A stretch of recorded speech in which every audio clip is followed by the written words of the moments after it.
Hello friends, now let us take up the concept number 10, 7.10, passing an array to a method through its reference. Actually, if you want to pass an array through a method, then what you have to pass? You have to pass it through its reference.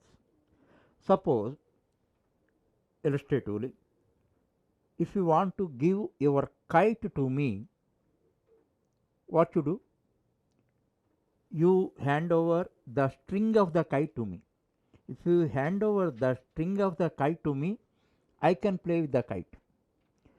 Suppose if you have to hand over your house to me, then what you hand over? Will you hand over, will you lift the house and give it to me, or will you hand over the keys of the house to me? If we hand over the keys of the house to me, the house is hand over to me. Do you agree with that? First, you should be convinced with this point. If you hand over the string of your kite to me, then you are passing that kite to me, because I am able to play with that with your kite. If you hand over the key of your house to me, I can use your house. If you treat that string of the kite or key of the house as a reference, if you pass it, what is happening? The value, the property is passed, the kite is passed, the house is passed to me for my use. First, you have to understand, you should convince with this point, then only I can explain that. Actually, here we are passing the reference, we are passing the string, we are passing the key of the house, but entire property is passed. I am able to use it, I am able to manipulate it. If you are convinced, I can proceed with this program. Now you see, in this program, pass array demo. In this one array I created nums. These are the 5 values I have given. Actually, what is the objective of this program? I have to calculate the sum of the elements of the array. Sum of the elements of the array. For that purpose, one method I have created, that is the static method. Calculate some numbers. Calculate sum. Actually, I am passing the array. If I have to pass the array, what I have to pass? Just if I pass the reference, that is enough. If you want to give your kite to me, if you hand over the string of the kite, that is enough. If you hand over the your house to me, if you hand over the key of the house, that is enough. So here the reference is the key of the array that you are passing. Okay. After that, static int calculate sum method is that. Then if you are passing, then what happens?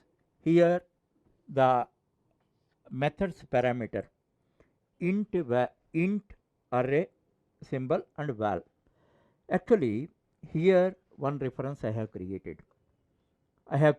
Here another reference is there. Actually, this is compatible. What type of array? This is int array. So int array, int type array, both are compatible. Here nums is there, here val is there. So what is happening now? This is just in this manner with a reference to kite only I would like to explain, so you can better understand that. This is the kite. Already one string is there. What is its name? Its name is nums. Then when you pass it through the method, it is passed to val.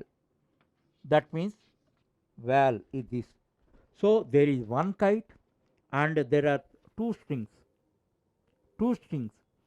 So with the val string, can I play the kite or not? I can play. Actually, suppose you have two keys of your house. You hand over one of the keys to me. Can I use your house or not?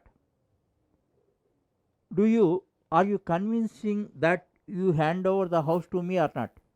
So you must convince, because Java supports pass by value. How it is passed is different. Through reference only it may pass, but the value is passed, the property is passed, that you have to convince. So now this is the situation. If you feel that kite is uh, array the kite, now already nums is one reference, and because of this passing, val will be another reference to that. So here whatever manipulations I want to make on this array, I can make. Actually, if you recall, see, pass by value, only copies are passed, only copies are made in the parameters, in the formal arguments.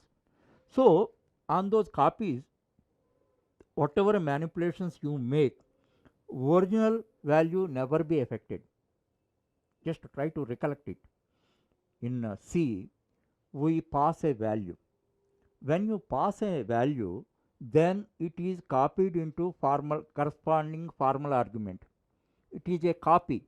So on formal argument, whatever manipulations you make, the original variable, original argument never be affected.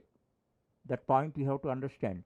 Here you are passing a reference, then that is copied here, this is copied here. Even though this position is created, there is one property, two references are created. This is my reference, this is your reference. You can play with the kite, I also can play with the kite. Otherwise, another example, you have a house and you have two keys. One key is with you, another key you hand over to me. Can I use your house or not? Because I have key. So that point you have to understand, and by that you have to understand that Java may pass reference to the method, but it does pass by value, not pass by reference. Okay. Now this method calculate some method received it. Thereafter, thereafter we are writing the elements like this and all that using this for loop. Thereafter, next for loop, first we assume we initialize the sum as 0. Actually, this is always a good practice. Actually, before a sum is calculated, you initialize with 0. Thereafter, now you are using formula. What is the formula? Sum compound assignment operator you are using, and plus equal to you are using. And what is the meaning of that? Sum is equal to sum plus val c. So sum plus val 0, sum plus val 1, sum plus val 2, like that it is added. So how many iterations are made? 5 iterations are made. Ultimately the sum of the things, the sum is evaluated at 3, that is stored, and the sum is returned. Then who will receive it? This is the call, it receives it and ultimately it writes. So here the very sensitive point is, actually code wise we pass the reference of an array, even though the array itself is passed. That's why it is treated as passed by value, not passed by reference.